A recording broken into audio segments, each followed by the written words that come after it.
सहना भवतु सहनौ भुनक्तु सह वीर्यं करवावहै तेजस्विनावधीतमस्तु मा विद्विषावहैः। ॐ शान्ति शान्ति शान्तिः। दिवि भूमौ तथाकाशे बहिरन्तश्च मे विभुः यो विभात्यवभासात्मा तस्मै सर्वात्मने नमः। ॐ शान्ति शान्ति शान्तिः।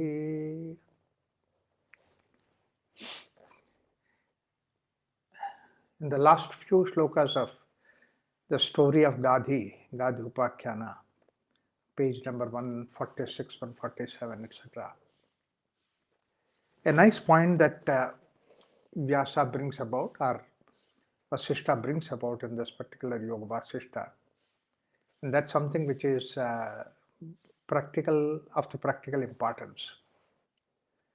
Let's try to look into that. One thing that he says is that, like the way that Brahman is the Bruhat, the meaning of Brahman is the Bruhat, that which is encompassing everything, that's what is Brahman. Brahman is not very meaning itself is that does not have any boundary. It is Bruhat, which is expansive, and not only that, it is vibrant and constantly expanding. So these are the qualities that are there in the Brahman, and that becomes Jagat. So therefore, the same qualities are there in the Jagat. But then what happens in Jagat is the individual pieces are something, individual things are something which is born because of small little considerations, and in creation has taken place. And this creation is also infinite in itself, both in terms of its existence and also in terms of its journey that it is making. Like, for example, a very simple thing that we could think of is that each one of us, where our journey started, when we look at it, our journey started not just only from the time of the birth that we are born, we celebrate the birthday, but then before that we were in the mother's womb, and before that we were in our parents, and then we became them, and then they also were there in their parents. So when you look at that, what an amount of, what a depth of all this journey continuing. In fact, that's also in the Bhagavad Gita. It says that the sound that we make is something which is now, I'm making the sound here, it is reaching you through all that satellite, everything. That means that it is propagating in the universe. And this sound, at one time, it in one area that it has gone, but in the other areas that this sound is not caught by anything. So whatever the sound that we leave is the sound that is occupying the whole space. Whatever the prakasha, whatever the light that comes up is also spreading all of the sun's light. It is spreading radially 360 degrees all over, and it is spreading infinitely. So therefore, what happens is that the picture, the prakasha, the sound, the music, everything is continuously there in this universe, and we created that, and that continuously goes on and on and on. And so that is why it's always said that in Bhagavad Gita also says that let us try to make the leave the sound, leave the words which are supposed to be useful, which are supposed to be good, which are supposed to be there, because our imprint is there on that particular sound. If I try to produce a sound which is supposed to be negative, which is supposed to be bad, in the universe it is going to be there. It will not die. It will be there always. And then I will be, and on that my signature will always be there. So this way, that this is something, whatever that is the universe is completely filled with these sounds and these pictures and that we create. And you can just imagine what an infinite creation that is there, and out of that infinite creation that we are born. So what we see that we are not limited. We are something which is connected with the whole universe. Here, past, future, everything that is there. So now it is necessary for us to see that what is that we leave the impression in this world. That's one of the reasons why we have to have this particular satsang, to see that satsang brings about positive attitude, brings about positive sounds, and not only this, suddenly a sound, suddenly a thought comes in our mind in the form of a sound, or in the form of pictures or the prakasha, shabda or prakasha. These are the two ways. When you look at it, is it not something which is coming from this whole expanded universe that is there? From that it is coming. So therefore, it is always there, and then we pick it up and then we use it. Whatever we have the kind of an attach a value for that, and then we hold it. If we don't have value for that, it doesn't even enter into us. So because that we have a value for that, therefore that the thought from the universe that has entered into us. But this universe is something which is very, very complex, extraordinarily all pervading kind of a thing that is there. So what we see is the Brahman is universe, is all pervading. The same way, this creation is also all pervading, and whatever that is there here is also something which is all pervading. And that's what is the basic idea that has given birth to this very story of Gaadi, where look at the way that where somewhere something, some connection is there, and then you see everything becomes like an illusion, and in the form of a dream, in the form of something that he was there. When he was in the dream, that he became reality. That means this his mind has created a reality for that. When we come out of it, then you see that it's a dream, and then we see that we are into a different dream. Therefore, the dream after dream, dream within the dream, all these things will happen. Ultimately, to a time where you become totally pure yourself. And that means to say you have no vasanas within you have no samskaras within you, that is going to attract the pictures and all those things that are there from outside. Then what happens is you are just mere energy yourself. And that's what is a prakasha, which does not have any particular um, image in that particular thing. What we think that we see the prakasha, we are not seeing the light, jyoti, prakasha. What we are seeing is only that the light is being reflected on the object, and that's what we see that. We are not seeing the light. Whereas those people who do not have any of these things, they only perceive the light, pure light, just not being reflected by any object outside. That means to say there is no object at all, but there is only light. And there's a beautiful incident that happened in the life of Swami Vivekananda when he was,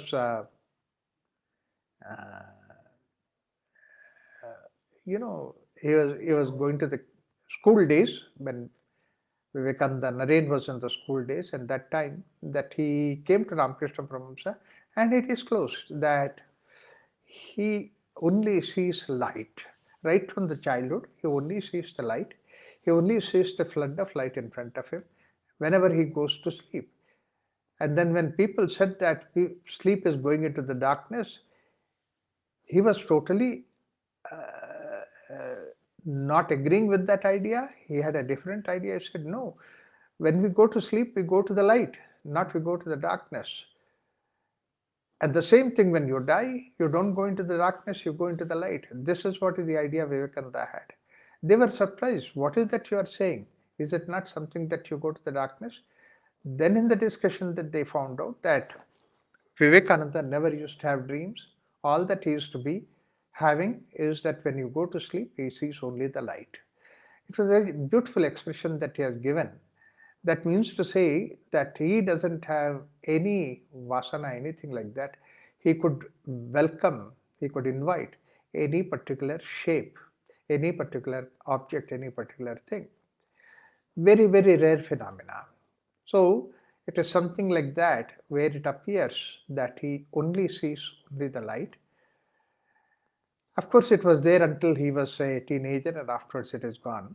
In fact, just to share my own personal idea also that I was talking to my brothers when I was a young person. So that I asked very innocently my brother, what is it you mean by this dreams, and you see the dreams and all that? He said that we all have dreams. Don't you also have dream? I said, no, I don't see any dream. But then what is that which disturbs your sleep? Then I just casually told him that sleep means that there is a light which is continuously sheet of light which is flowing, and a sheet of light which is flowing. That's what is my idea of sleep. And when the sheet has been crumbled, when the sheet has been disturbed by something which is basically mutilating that, and that's the moment I feel restlessness. I come out of sleep. I don't sleep. They all laughed at me.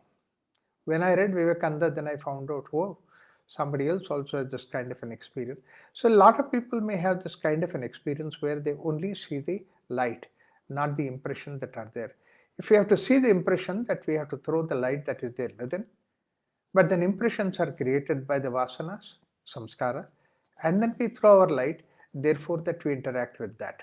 Any dream is nothing but that we have vasana, we have samskara, or we have some thought that is there hidden inside us, and that has been thrown, and then you throw a light on top of it. The light is nothing but your own energy, your own life, and that you put on that so that it becomes alive because of your life. So that means to say, a tiger that you see, an object that you see, a person that you see is nothing but you are seeing yourself in that particular object, because it's your own energy, your own thought, your own ideas, and then you project that. So this is what the dream state is all about. So therefore, you can see that we have such a big universe that is there, such a huge universe. We create and destroy, so many things that are happening behind it. So there are so many emotions, so much of knowledge, and all those things put together. This is what is created. The dream is created, or in other words, with all those things that this world is created, this world is also the dream of the mind stuff. The mind stuff, when we say it is, my mind is a part of that big, large mind stuff that is there, and that is what we take it. That is what we call it as chitta. Whatever that chitta that is there with me is a brihat chitta, like the way whatever the light that we have in the form of a candle or anything is nothing but part of that sunlight, which is a big whole source of light that is there. So same way that this is what we also have, this kind of a thing, and that's what Valmiki Vasistha is trying to convince Rama in the sutras 38-39. He says, evam esha ativitata durjnana raghunandana paramatma shraya maya mahamohakari sada. So hey Rama, this incomprehensible illusion, eta esha ativitata durjnana. That means to say, it is invincible illusion depending upon the, and durjnana, hey Raghunandana, paramatma shrayaha. It's also naturally dependent on the paramatma. That's why I said that paramatma, that's what is the Brahman, and creates this whole thing. It's made out of that same Brahman. From the same Brahman it is created. So therefore basically it is incomprehensible illusion, depending on the supreme self, spread out exceedingly. And then paramatma shritayaha maya, and this is what is illusion, mahamohakari sada, and it's a very, very great delusion, and that is there always causing existence. What happens with the great people are the people that there is one category of people that they don't see the dreams because that they only have an energy, and that energy is there to create or they make the changes, and then they pick up an idea and work on that, and then that energy goes into that kind of person, that they have such focus on the object that is there, and that's what we say that their life starts with Uh, we have two types of samadhi, which we talked about earlier in the yoga, in the case of Patanjali Yoga Sutras, where he says that sampragnata, asampragnata samadhi. So, for normal person, that there is prajna is there outside, and also that your mind is quiet. That means to say a bit of quietude of mind, but prajna is there in the world outside. But these are the people, they start with asampragnata samadhi. That means to say they don't have any prajna of the world outside other than whatever that they are pursuing. And this is what we call it as somebody has an absolute sense of focus. That means what he is doing, manasa, vacha, karmanaha, sankalpaha, everything is on what that he is doing. His mind is not listening to, going to some other object outside. The moment there is something else is there, that means to say he has to come out of this and then go to that object. Then only that he can function. So this is what is Maha, this outside is Mahamoya Mohakari. That means to say it is so infatuating, that means attractive, and this so diverting you immediately, take your attention away. And then this is what is Maya. We have seen last week that there is Maya. That what does not exist is what we called as Maya. My being in this world does not have to be there. That does not exist. If I don't want it, I can't be in this world. But then what happens is that we try to get involved in this world and become part of it. This is what is Maya. And this Maya is infinite. That's why we have the Mama Maya. That's what Krishna also says that in Bhagavad Gita, that Mama Maya, the Maya is mine. It is me created this whole thing. So it is Vistara, it is actually expanding everywhere. And this is something which is extraordinary, Maha Mohakari Sada. And it's always something which is continuously diverting you, attracting you, drawing you into that direction. Chitta Kramana Matratu Paramatu Paramat Oshadiyat Rite Prayatnenapi Samsara Moha Rogo Nashamyati. Prayatnenapi samsara moha rogo nashamyati. However much that you try to do it, whatever that you try to do it, and then moha rogo, this is what is the roga, nashamyati. And this illusion depends upon the Supreme Self, spread out exceedingly, causing delusion always. A great disease called as the worldly existence. We are continuously in the worldly existence is indeed not extinguished even by the continued effort without the most excellent medicines of the mere overcoming of the mind.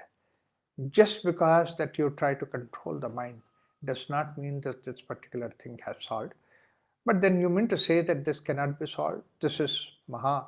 He calls it as Maha Samsara Maha Roga. Ordinary roga, ordinary sicknesses, and samsara maharoga. That means to say this is this continued worldly existence, being in this world, getting caught up in this world. This is what is maharoga. Ordinary roga, if it belongs to the body, maharoga belongs to the deep inner self. So self is continuously drawn out into these things. You do not recognize the self. That's why he calls it as Mahar Samsar Maharoga.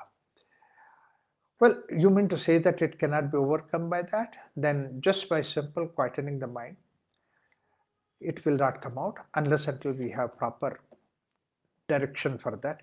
That's what he is trying to work in the 5 different ideas. He brings about 5 different ideas how you can overcome this continuous getting drawn into the world outside, helplessly drawn into the world outside.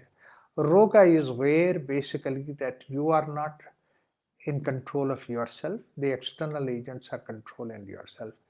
Maharoga is not just only physical level, but even at the mind level. Whatever that continuously draws our mind, attracts that mind. This is what is Maharoga. By simple quietening the mind, we do not come out of it. There's always possibility that we are drawn by the world outside.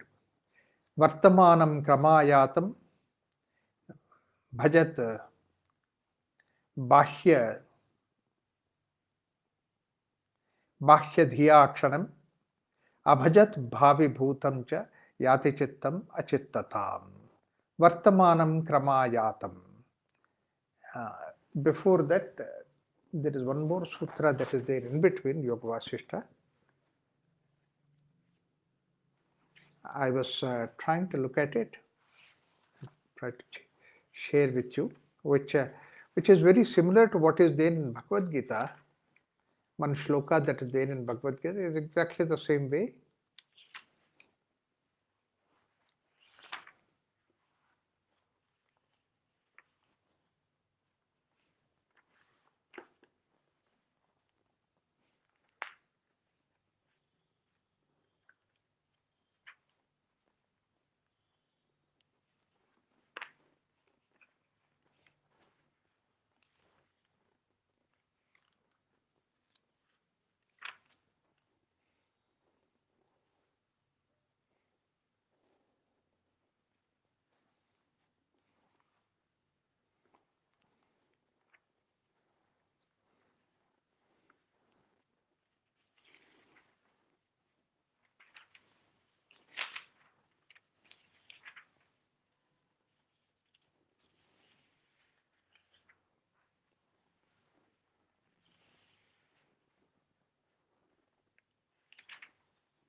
That sutra, it comes in Bhagavad Gita.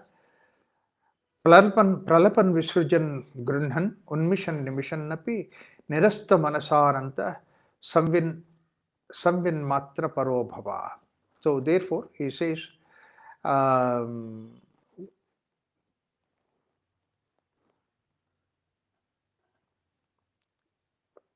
whether you are talking, Pralapan, Visrujan, whatever that you are talking, whatever that happens, that you are in the, breathing and breathing out, whatever that you are involved in, then Unmishan Nimishan Napi, even the eyelids which are moving and all that,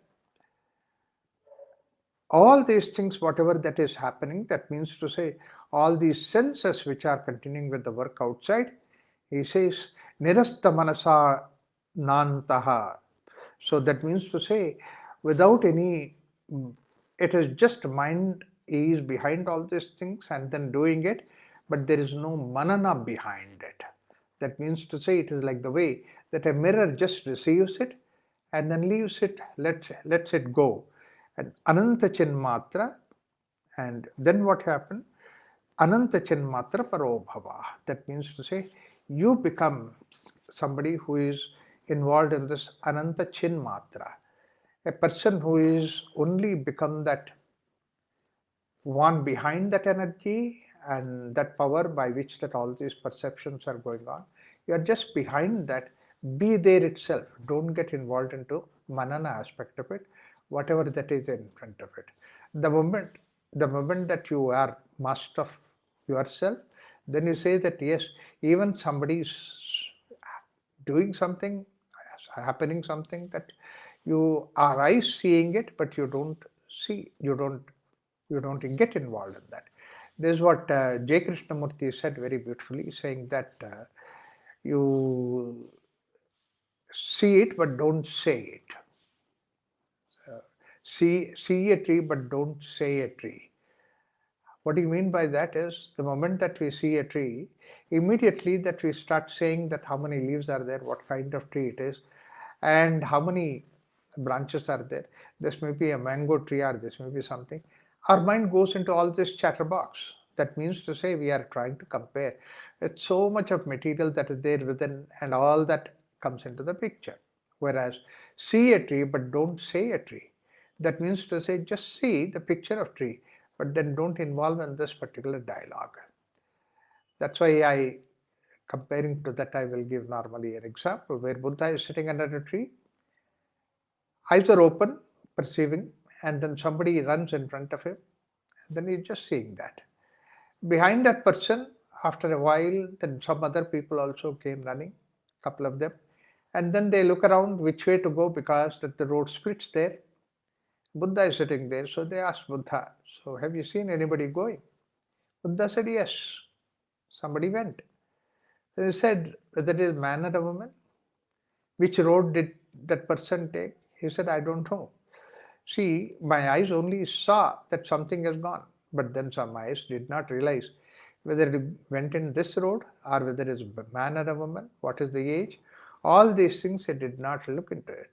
This is what is basically that I see, but then it is the mind which gets involved into manana. Manana is the property of the mind itself. Your mind functions only as a sensory organ, but not in the form of manana. So this is what is this idea that he says, Pashyan, Shunvan, Svashan, Jagran, all these things, whatever that is there, they are all indriyatni indriyartheshu vartante. The mind does not do the manana of it. That's what Yoga Vasistha says. This is what Krishna says, that you de-identify yourself from that activity. And this particular sutra, whatever that he is given in Bhagavad Gita, is something which is the Zen philosophy has adapted as a practical thing. Like the way in Zen philosophy, there is a, what they call it as walking meditation, where they see that you look at your body and the legs. The legs are walking, legs do the balance, legs have the capacity to walk, have the technology to walk, and allow the legs to walk, and then you get involved into the walking. You don't get involved into the walking, just observe the legs walking, and you are like the way that an observer sitting behind in a chauffeur-driven car on a chariot, and the chariot is what the legs are. The body is like a chariot, and you are sitting there. You are not involved in this. Same way, all activities that you convert them into where you are only an observer, you are only somebody who is sakshi, sitting there, then doing an activity. That means to say, every activity is given to those sensory organs, that's all, and then mind does not do the manana of it. So this is the way that Yoga Vasistha also gives us, saying that Vartamanam kramayatam bhajat bahyadhiyakshanam abhijat bhavaha bhutam chayati chittam avijit. Oh, so before that,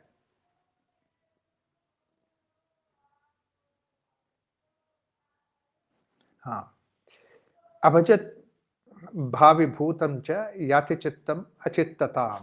40th sutra says, accepting the present that has arrived in regular course for the moment with the externalized intellect, and not accepting or entering the future or the past, the mind is reduced to the state of free from thought.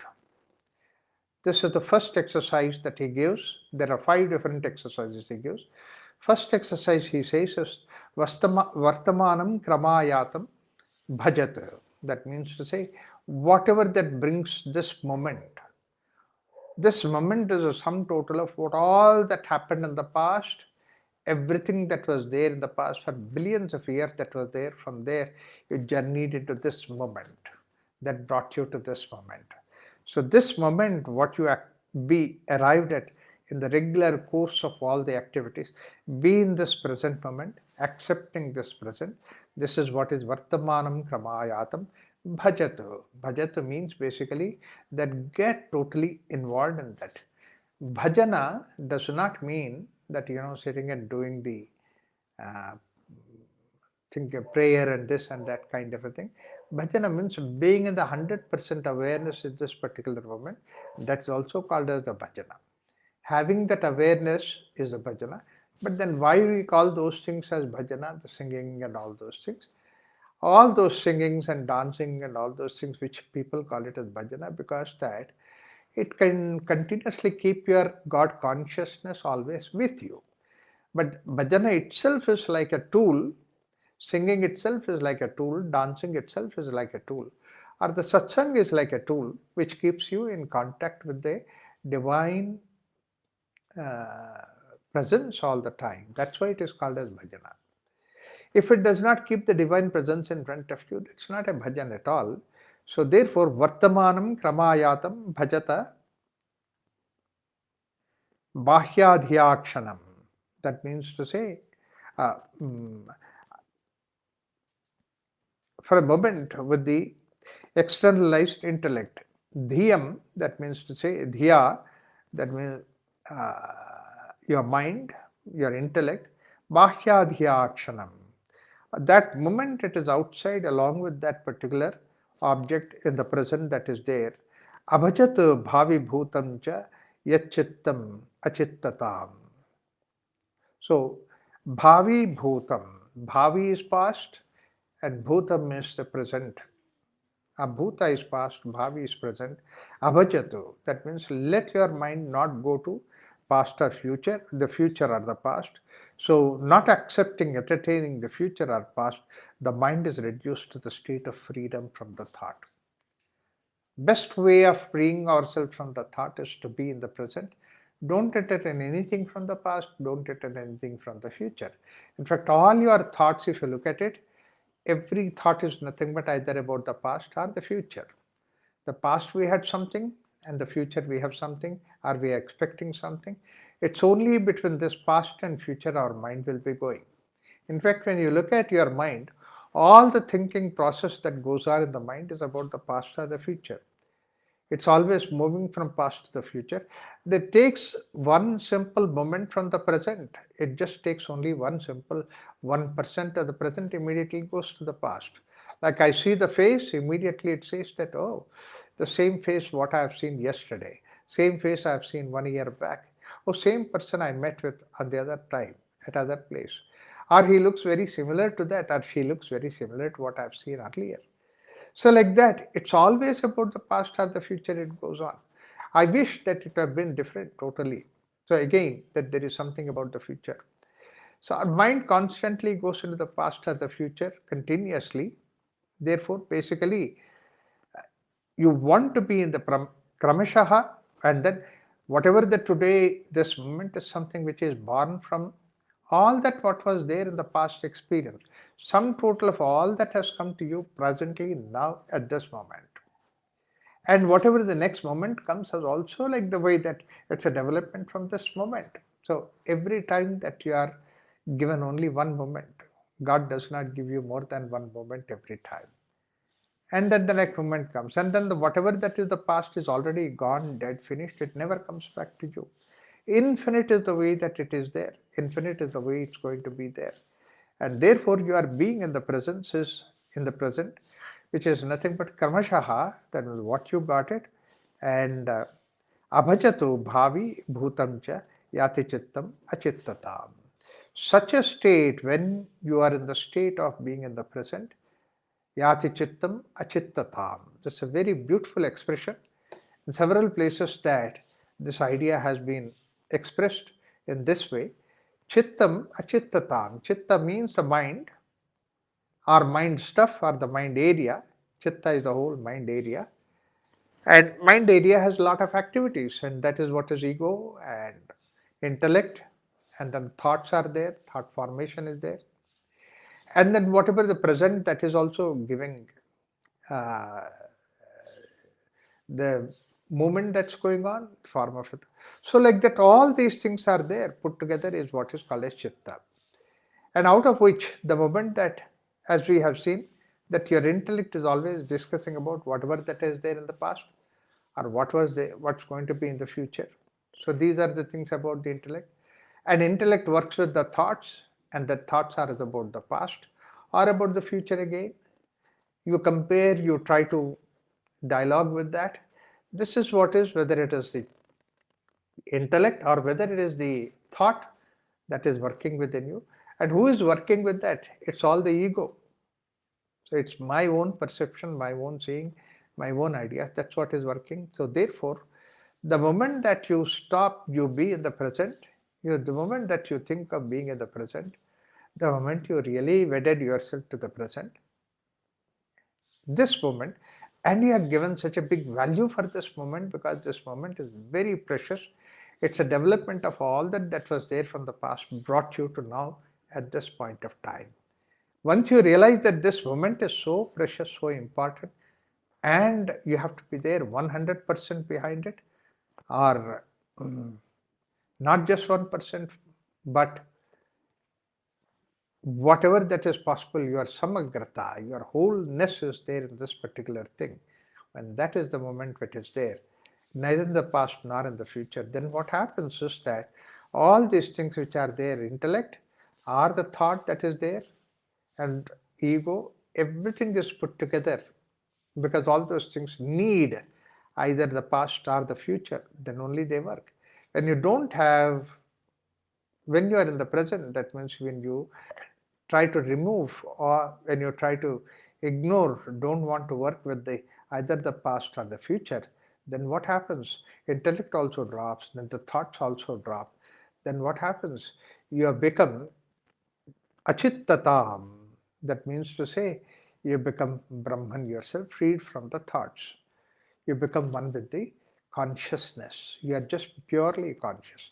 This is what Patanjali gives us, that cross the level of, Patanjali says stepwise, cross the level of Savitarka, Savichara, Sahananda, Asmita, and beyond that Anugamat, when you go that, that's what is the Kevala Sthiti. This is what one of the simple tricks of going into the Kevala Sthiti. Being in the state of Kevala, just be an observer, be in the presence at that in the Vartamana, is by being in the Vartamana. It's not in the past or future. This is one simple hint that Vasistha tries to give us to see that any moment where you sit down, whatever that you may be doing, remember this sutra of Vasistha and see that I would like to be in the present moment all the time. This is what Eckhart Tolle writes about being in the present. There's one more thing about that, is that either we go to the past or the future for two reasons. One is that we are not happy with the present now, we are not blissful with the present now, therefore we would escape from that. That's what our people, when they are old, they get into the old memory, because this present moment is something which is unbearable, which is difficult for them, therefore they get dementia. They get into the idea of remembering all that was past, and they are in a totally different world. And the people who are hypnotized also, they go into a different world because that this world is unbearable for them. Whereas this moment, whatever it is there, I'm here. I should have no complaint because I'm fine. I'm at this moment okay. Next moment may be different, another moment may be different. But let me move moment to moment. So we are unhappy about whatever that is there in the present. Therefore, we switch over into the past. And that's what normally also that people keep saying that, oh, during my time when I was young, world was so wonderful, world was so great. We used to have rice for such a small little amount, and we would walk to the school so easily. There were no vehicles, nothing. It was basically that we try to compare today with that day and then say how grand, how great that day was. So that means we are unhappy now in the present. The moment that we are unhappy in the present now, here, then mind immediately slips into the past or future. Recognize that and be in the Vartamanam, Kramayatam Bhajata, and Bahyadhiya Kshanam Abhajato. Don't get into the thinking of that, mode of that. Bhavi Bhutam Chayati Chitam.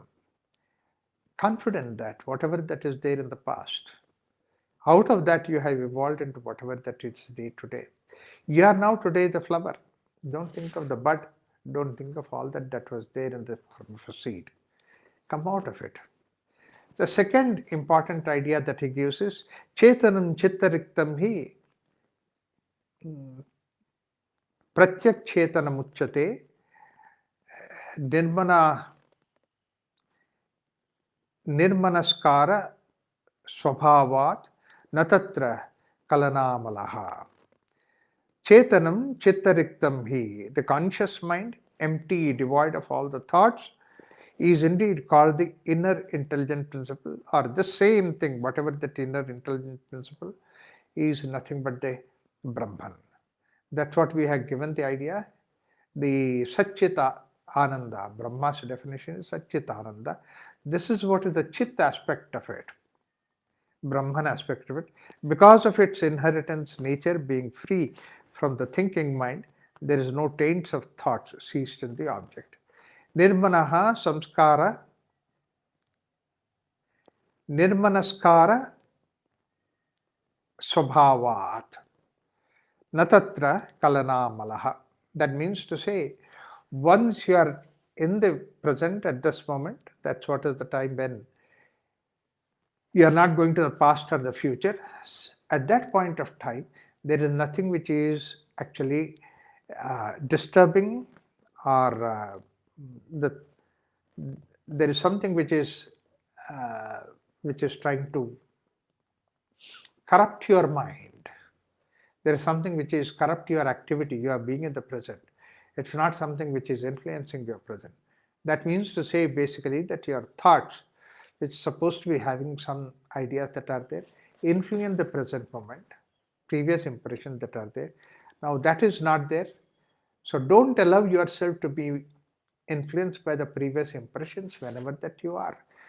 The first is that being in the present. Second thing is don't allow yourself to be influenced by the impression that were there coming from previous or the next, or somebody had fed you that impression, and with those things that don't get yourself unnecessarily muddied by the thoughts that are coming from outside.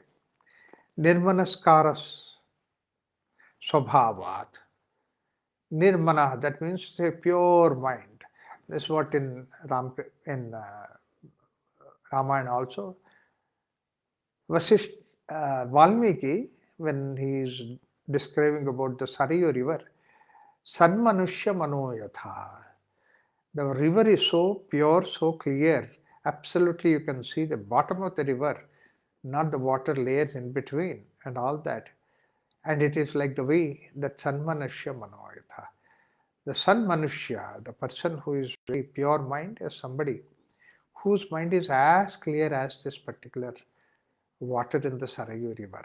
That is the idea that Valmiki expresses about the river that is there. See, your swabhava becomes nirmanaskarastu swabhava. It's very practical in the sense that many times what happens is that you carry the impressions given by somebody, fed by somebody, created by somebody, and then you carry that impression with you all the time. And you perceive the world through that kind of an impression.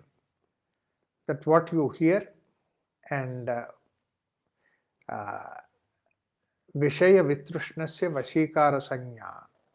That means to say, whatever that you hear and whatever that you see, and then drawn by that, driven by that, and then that is what is influencing you, and then being away from that is what is called as Vairagya. That's how Patanjali puts it. And the same way here also, that you're not being influenced by whatever that is there coming from the inputs, that is from all the directions, that you can free yourself from that. I always used to give that example. Earlier also a few times I gave. First job that I joined, of course I was into all these ideas of meditation, this and that, right from my school days to college days and all that. After college I joined the job, and then first posting was in some rural area. I reported there very clean and clear, and then as soon as I went to the office manager was there, and then he looked at my name, saw my application, and then, okay, sir, welcome you, sir, engineer, and then your place is provided with in that place, but then there is another person because now we have shortage of rooms, so therefore you both sit together. But be cautious about that person. So I said, what is that? I'm just joining, and then he says, be cautious about him. Oh, that you will come to know later. So like that he said. Okay. And then I met few other people, engineers and all that. They also said, oh, wonderful, welcome, Raghuram. A part of us, now let's all work together. And then, where is your seat? I said, it's in that place. Oh, oh, that person is there. Anyway, like that, everybody indicated something or the other about that. Finally, I went to the chief of the office, superintendent engineer, and then the office manager took me there, introduced Raghuram as a new engineer. Welcome Raghuram, join here. And then he asked him that he has a table and all that thing, his work he knows. Yes, sir, I showed him. Oh, then he said, Raghuram, that person is there. So he also mentioned something about him. That means at least about 7-8 persons that they gave an input about that person. I went there to my seat and then I said to the friend that, good morning, this is Raghuram, my name is Raghuram, I came here, I'm taking this place, can I occupy this? He said, welcome, please, this table is for you. And then immediately he said, did you not hear from anybody about me? Said, I replied to him, yes, everybody told me about you. But then you are my friend. I come and meet you. So therefore, now let's try to be together. That's a simple idea. Oh, he was surprised because I'm not drawn by the impressions given by the others. And then I found out in the next day, a couple of days, that he's extraordinary, wonderful person, absolutely erudite. He has a lot of knowledge. His English is amazing. Othello and Shakespeare and everything at the tip of his tongue.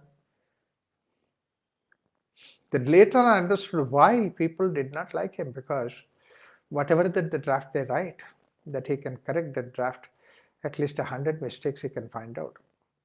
Out of 5 sentences, he can find out 100 mistakes. And that's why basically everybody thought that he's arrogant, because he's correcting the draft that was there. Yeah, in the rural India that the English was not great. So he could correct all that. So we became very close friends. We understood each other very well. That's the beautiful thing. Don't be carried by the impressions by the others. This is what is the second one thing that he says, that be in the present. Don't be carried by the impressions that are there. So, nirmanaskara swabhavatu. Our swabhava is supposed to be a pure, clear mind, fresh mind on which that impression is getting. Natatra kalana malaha. There cannot be no contamination of whatever that we have, imaginations, ideas that are there. All those things will not be there. Malam samvedya mutsrujya mano nirmalayan paran asha pashpashan alam chitva samvid matra paro bhava tathaiva kshiyate mohaha samsara brahmakaranam. Now this is the third important idea that he tries to give. Having cast away the dirt of the known, malam samvedya mutsrujya. Malam means the dirt. Samvedya mutsrujya, casting away the impressions of that. Making the mind clear. Mano nirmalayam param. Very brightly, completely, and having thoroughly broken asunder the fetters of hope. Asha pashan alam chitva.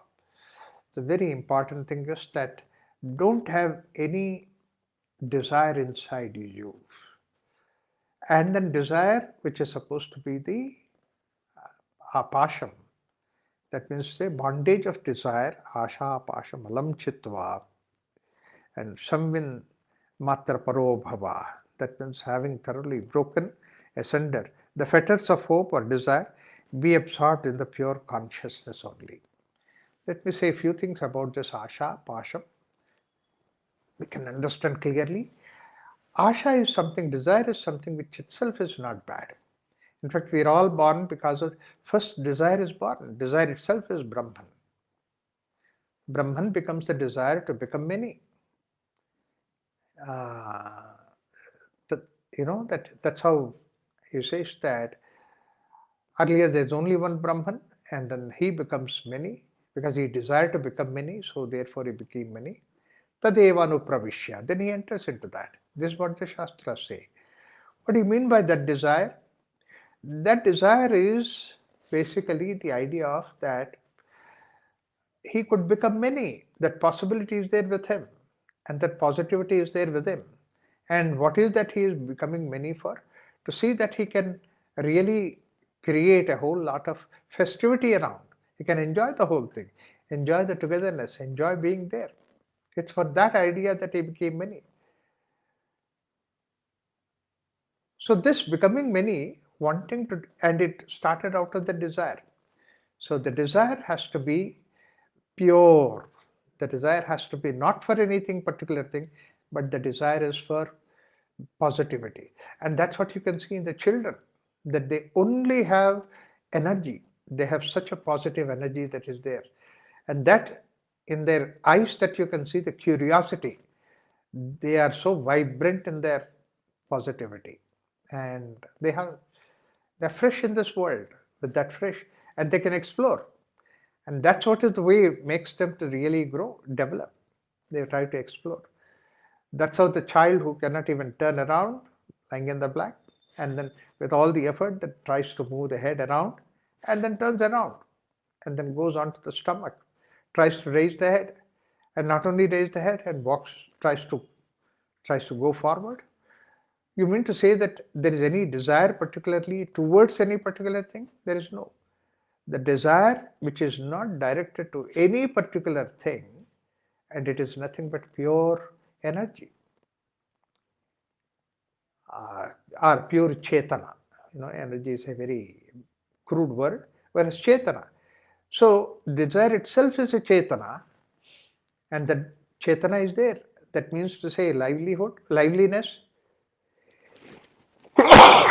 the feeling of positivity, energy. That's what is there.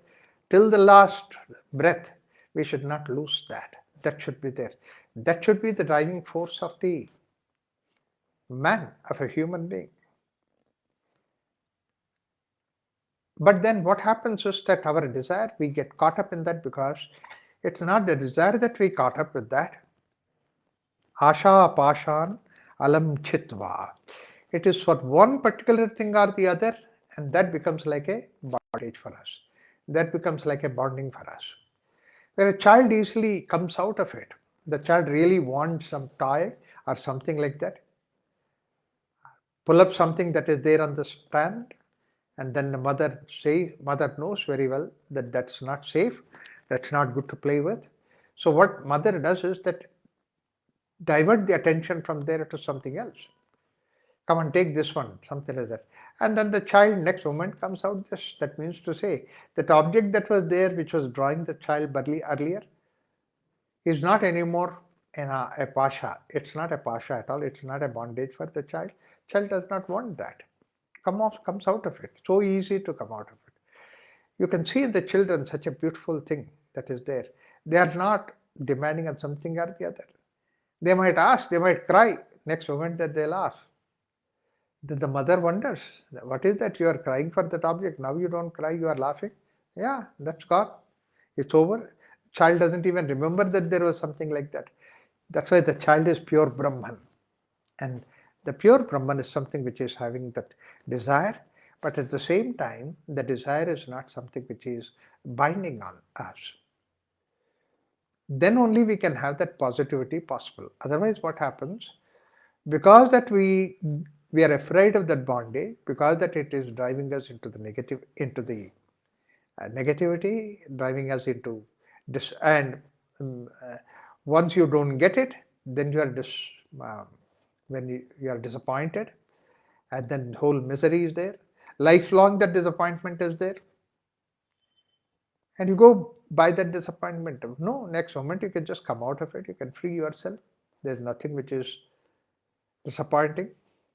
Life moves on. What a beautiful character that is there to have that. Asha pashan alam chitva samvinmatra paro bhava. So then what happens? You are just pure energy or pure consciousness, pure chitta. You become that. Tadaiva kshiyate mohaha samsara brahmakaranam. Now all these stories that we have seen about various transformations of Maya that Gaadi has gone through, earlier, yesterday, last week, that we have seen all that Brahma. The Karana for that Brahma, that means to say the illusion that he has gone through, various illusions, samsara brahmakaranam. All the illusion that he has gone through, that means at some time he was a Brahmana, another time that he was a king, and then he had a beautiful wife, and then again that he was thrown away, and then he went into the different world. All these things that happened, Brahmakarana, it's all because of this moha. And that kshiyate mohaha.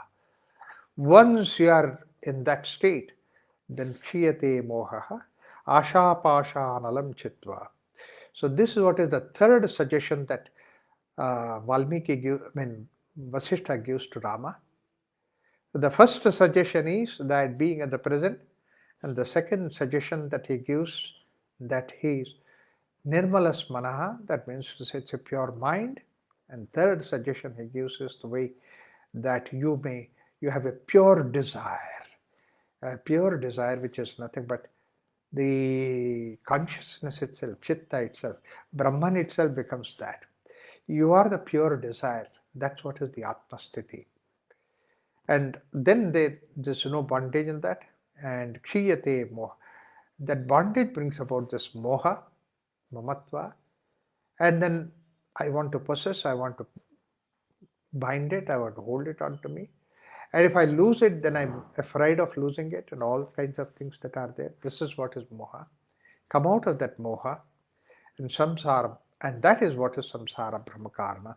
The third suggestion that he gives, Vasistha gives to Rama, based on this Gaadi story.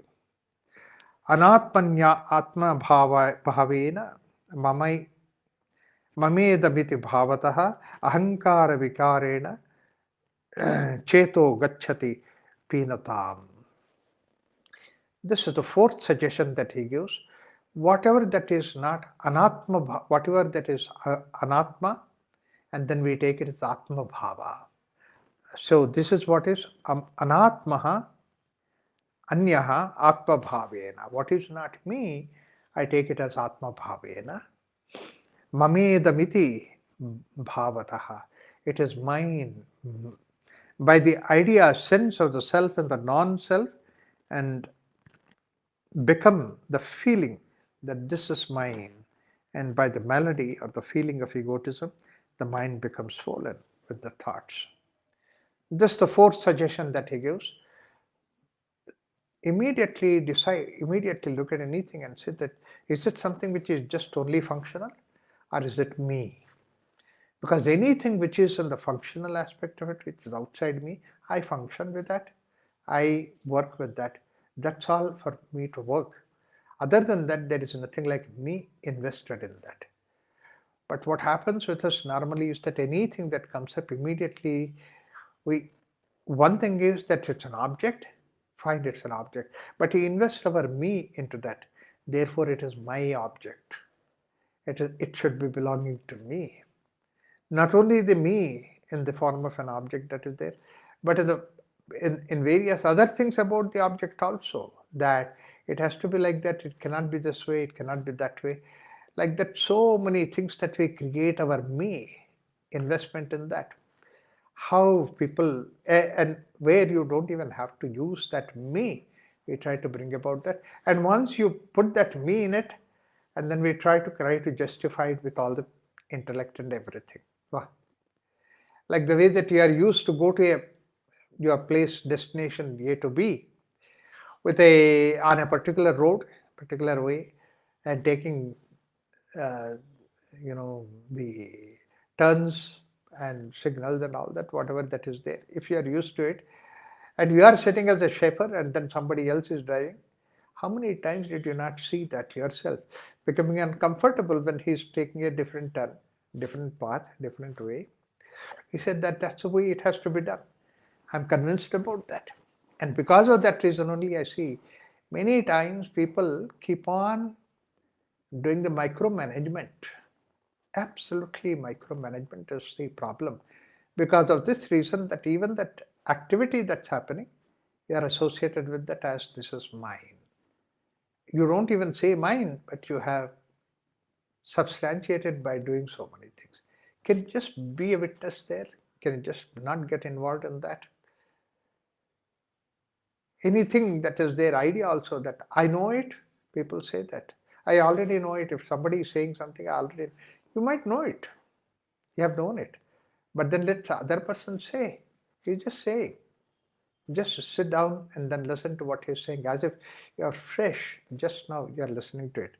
Mamatva is not there. I already knew about it. This kind of thing. How many different ways that this particular thing, mamatva, interferes with that.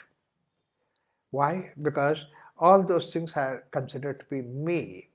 The path, the direction which I go is me. It's also part of me. And the way that somebody talks about it's also part of me. All these things are me attached. The less and less that we attach to the me, that means that we know very clearly that all these things are not me. Anatma, that means me, is totally behind all those things that are there. I am only a witness. Earlier I said that even the walking that is happening, the legs are walking, it's not me. The food the hand is taking and then putting in the mouth, the hand is not me, the stomach is not me, the mouth is not me, but then I am behind it. Just keep it that way. Even the small little things you see that what is Atma, what is Anatma, what is the mind, me, what is not me.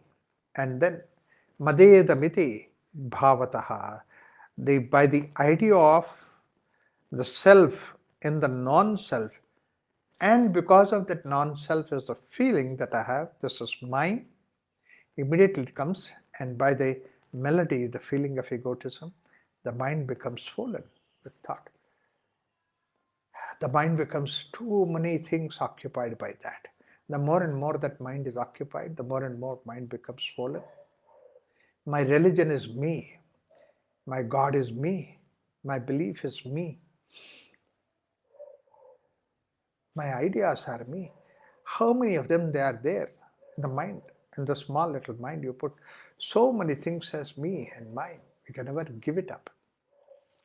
And that is basically the way that you are caught up in that. This is something which is very, very important. That me is only one thing. That's what is deep inside. The consciousness that is there, Jivatma that is there, it is me. And further, the last one that he gives a suggestion, it's a very beautiful suggestion that he gives. So far we have seen 1, 2, 3, 4, and then the fifth one, the fifth suggestion he gives. Heya deya vibhagena samashvasena samskritau snehena ghanalobhena cheto gacchati pinatam. By the division of what is fit to be abandoned and what is fit to be received. Heya is something which we abandon. Upadeya is take it. Ade vibhagena. Adeya is taking it. Vibhagena, by devising these two things, samashvasena samskrutau. Whatever that is the division between this is fit to be abandoned, this is fit to be received, by trust in worldly life, be attached. By attachment and by greed of the wealth, the mind becomes swollen with the thoughts. Snehena dhanalobhena. So basically, lobha, greed, and cheto gacchati pinatam. The mind becomes caught up in this idea, this is good, this is bad, this is right, this is wrong, this I accepted, this I don't accept. How many different divisions, how many things that the moment that we have anything, immediately we make a division. We make a choice. We make a choice on that. And we collect all those things as choices. Choice things are that I should take, whatever that is going outside, we leave it. And therefore, basically, it becomes like a lobha. It becomes like you get greedy about that, receiving that. So this way that your mind becomes swollen. Mind is nothing but this world that is there involved in this world. The moment that the mind is swollen, then what happens is that the more and more that the objects are there in the mind, ideas are there in the mind, and that is the one which really creates another world for you. You create a world for you. That's why I said that the past, we have things which are nice, and then present, I don't like it. There it was then, it was past, or in the future, and then whatever that in the future that I'm going to get it, you live in the dream. So therefore, basically, heya and adeya, these are the things which is constantly working within us. Not only within us, and we try to work in the others also. Why don't you do this way? Why do you do it this way? Why don't you do it that way? 100 times we point out these objects to the people again and again. People around us, they also feel sick. Why should I do it? That's what is called as micromanagement. I said earlier, micromanagement. Why do you want to do that? All those things, just leave it to me. I'll do it the way that I would like to do it. Give the freedom. If I do the mistake, let me learn and grow. Let me become better. And because of this reason only, we also see that no, this way it is cheaper, that way it is less cheaper. You look at the way that you are creating your impression on things unnecessarily, and this is what everything terms in terms of time and money. These are the things which you create, you bind yourself. Anything that you suggest is nothing but some little saving of the time, saving of the money. These are the two things. And those two things you do not carry with you. They do not belong to you. They're outside of you. When you look at this way, that you see that how simple life is, becomes like a play. Whatever that anybody is doing, that's like a play. But then we conduct in play also, we so much attach ourselves into the play, get involved into the play. My country, my party, my this thing have to win. You are playing the cricket match. There are two parties that they are playing cricket. My country, it's my prestige, it's my country flag. Oh, so many things that involved in that. A right player, good player will win. Have that kind of an attitude behind that. Play becomes play. What Vedanta says, what Yoga Vasistha says, what Rama says to Vasistha is, take the life like a play. But unfortunately, what happens with us is, we take the play more serious than the life itself. Therefore, match today that we play is like life and death question. It's never a life and death question. You are Brahman. You are beyond these things. Try to understand that. Uddalaka vadalunam vishirna bhuta panchakam krutva dhiya dhiraha dhirayanta vicharataha. Brave one, having cut off and shattered the 5 elements of earth, fire, water, ether, and all that repeatedly, like the way Uddalaka has done, and investigate within by a steady, resolute intellect, a resolute vicharayaha, dhiraha, that means to say with the consciousness, with the chaitanya that you have. This refers to the weaning away of the mind from external universe constituted by all these physical elements and reflecting true nature, the self, with a view to getting established in one's own real nature, pure being consciousness. So therefore, Vasistha is now trying to take us to the story of Uddalaka. So from Gaadi, he now takes towards that Uddalaka. Iti Sri Vasistha Sangrahe Gadyupakhyanam Nama Chaturdasha Sargaha. It is 14th chapter that we complete. So we come to the 15th chapter, which is Uddalakopakhyana. Next time we will look into that. Out of this particular sutra that we have done, I have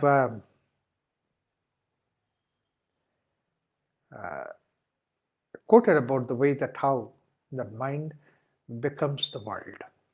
So with this idea, we'll stop it here. We'll continue next week. Om Shanti Shanti Shanti. Thank you.